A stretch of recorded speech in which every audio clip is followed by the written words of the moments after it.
las sombras de la noche, donde la razón se desvanece y la imaginación se desborda, existen historias que han sido pasadas de generación en generación. Leyendas que nos hacen temblar y nos recuerdan que la realidad puede ser más extraña que la ficción. La Argentina, un país con una rica historia y una cultura diversa, es el hogar de una gran cantidad de leyendas y mitos que han capturado la imaginación de sus habitantes durante siglos.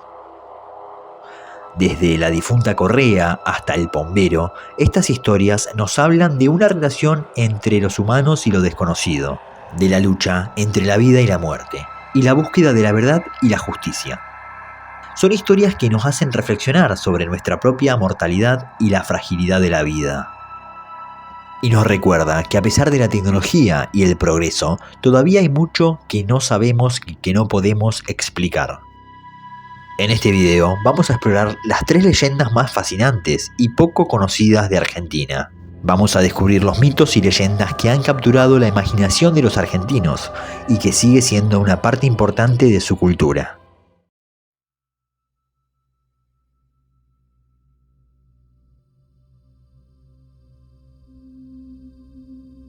Hoy vamos a contar una historia de terror, una leyenda que nació en el barrio de Flores, pero cuyos orígenes se remontan hasta la lejana Rusia. Durante la Edad Media, los bufones, que entretenían a la monarquía, vivían en palacios y muchos de ellos, como quedó retratado en tantos cuadros, eran enanos. Con el pasar de los siglos, estos antiguos artistas del entretenimiento se fueron profesionalizando y muchos se convirtieron en artistas ambulantes que recorrían las calles de la vieja Europa. Luego empezaron a aparecer las tiendas de las ferias y más tarde llegó el surgimiento del circo, como lo conocemos actualmente.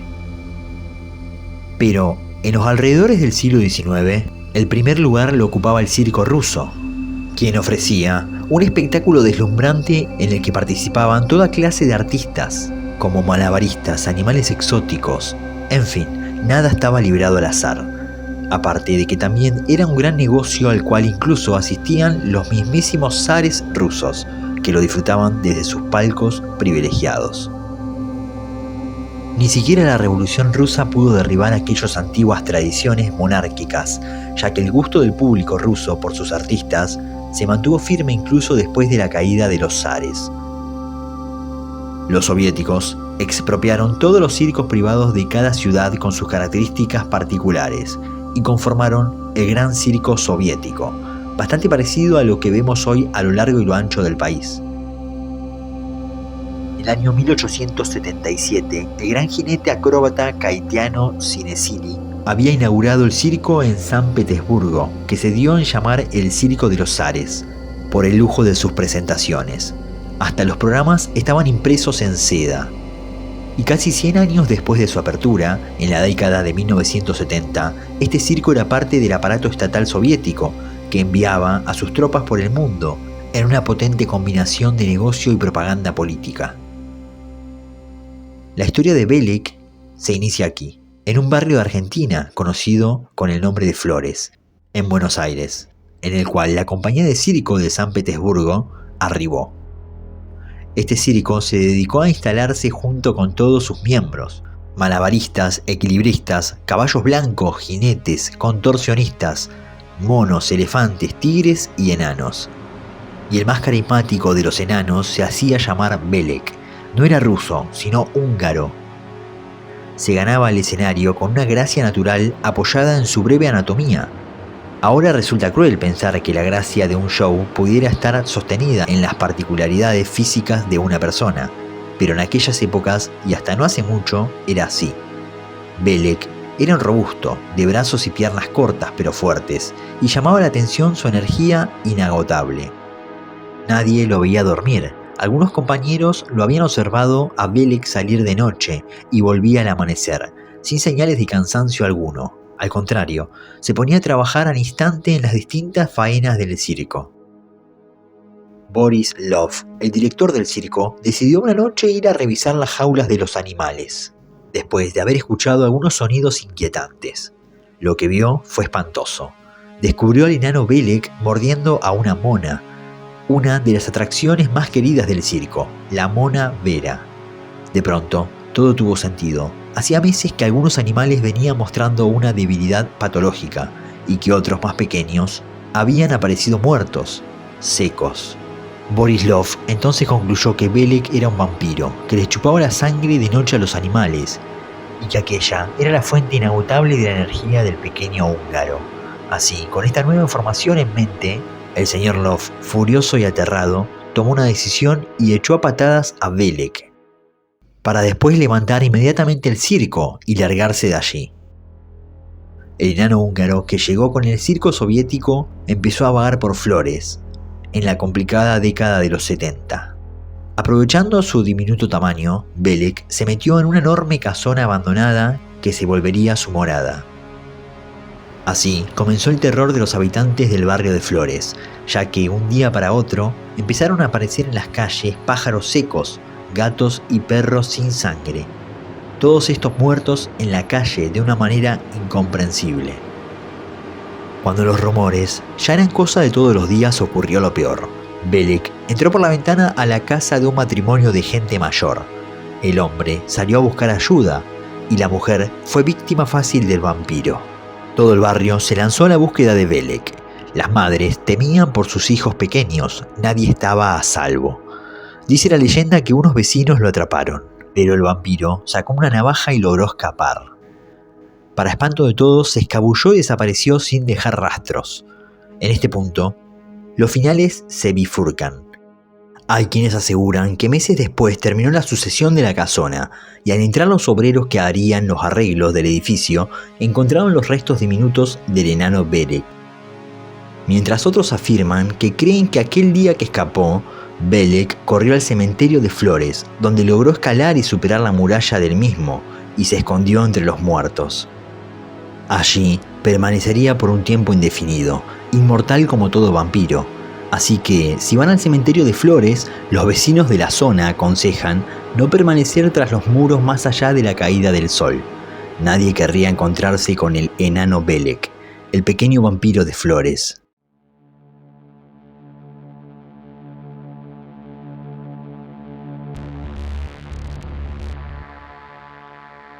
Entre los años 1908 y 1909 se produjo el asesinato de un apostador, un jugador de naipes, que había estafado a numerosos obreros que trabajaban en la construcción de las vías del tren, quitándoles una gran cantidad de dinero.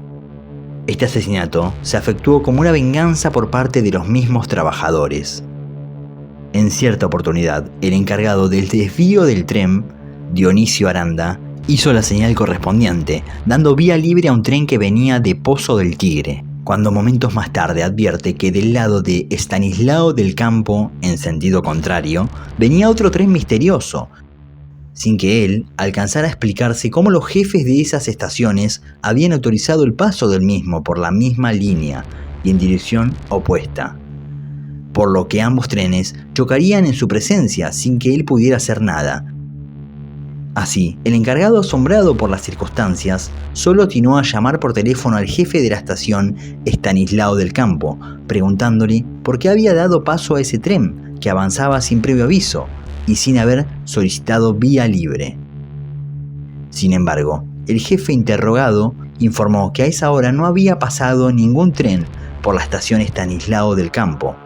Una vez que Dionisio cuelga el teléfono y sale para comprobar esa terrible colisión de trenes, observa que no hay más nada, y el único tren que se aproximaba al desvío era el procedente de Pozo del Tigre.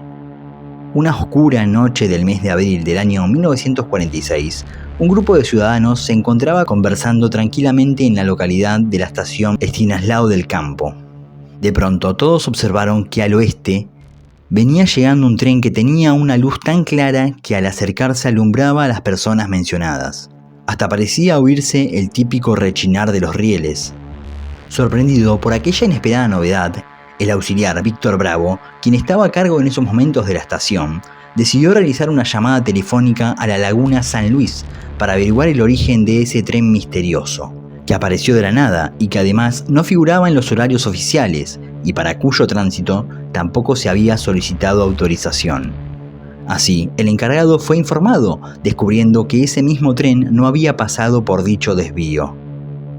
Así, la curiosidad de todos los presentes fue mayor y decidieron ir a caminar por las vías, dirigiéndose hacia esa luz tenebrosa. Fue una caminata inútil, ya que al poco tiempo la luz del tren comenzó a extinguirse lentamente en la distancia. Preocupado por estas apariciones inexplicables, el mecánico Honorio Sanabria mencionó que iba a enfrentarse a esa luz tan pronto como ésta volviera a presentarse, a fin de establecer qué era realmente aquello. Una noche que el tren fantasma volvió a deslizarse sobre esos rieles, el señor Sanabria se llenó de coraje y, llevando armas de fuego, salió a su encuentro con la entidad. Ya teniéndolo cerca, lo interrogó una y otra vez, pero la única respuesta que recibió de la luminosa fantasmal fue que la misma se le vino encima a toda velocidad, y fue en ese preciso momento en que el señor Sanabria sacó su revólver y comenzó a disparar. Esto no tuvo ningún efecto en la aparición, ya que la misma luz seguía avanzando hacia él, cada vez más intensa y cada vez más grande, como si quisiera tragárselo. Por lo que Sanabria, olvidándose de sus propósitos originales, decidió abandonar las otras armas para huir corriendo, completamente aterrorizado y desesperado, hacia el desvío gritando que lo socorrieran. Así el pobre hombre llegó pálido, con los ojos desorbitados y enmudecido, hasta donde estaba un grupo de personas, y él estaba en estado de shock, congelado por el miedo. Al día siguiente, el hombre pidió ser trasladado a la ciudad de Formosa. Después de la partida de Sanabria, muchos contaron que habían visto aquel misterioso tren iluminado, lo que producía escalofríos al solo recordarlo.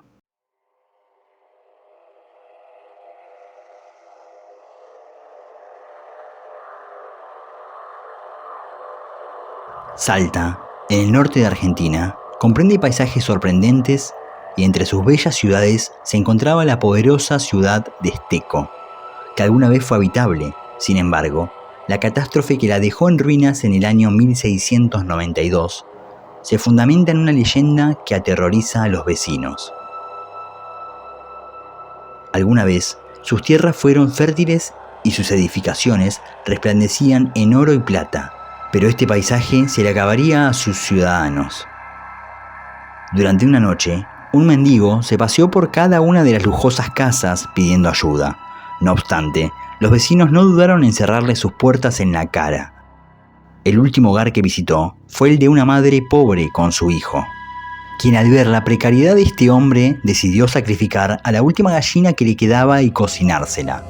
En agradecimiento, este sujeto se reveló como un profeta y le advirtió sobre la catástrofe que se acercaba a la ciudad. Esa misma noche, un castigo divino caería sobre Esteco por su avaricia y tacañería, devolviéndolo a la tierra de la que vino. Para salvarse, la mujer debía huir en la noche con su hijo y seguir al mendigo con una condición: no debía darse vuelta bajo ninguna circunstancia. No obstante, en medio del escape, mientras la ciudad era hundida por un terremoto, los gritos de desesperación agobiaron a la señora. Sin poder evitarlo, la mujer se giró y la desgracia la alcanzó a ella también. Horrorizada, su piel se endureció y se convirtió en una estatua fría. Según cuenta la leyenda, la mujer de piedra todavía carga a su hijo, con su paso lento pero seguro. Se la ve camino a la capital, y sin duda llevando tragedia en su camino. Estas fueron solo algunas de las leyendas argentinas más terroríficas. Próximamente traeré nuevos videos sobre leyendas de otros países. Pueden dejarme en los comentarios sugerencias. Suscríbanse y denle like, así seguimos creciendo. Muchas gracias. Saludos amigos.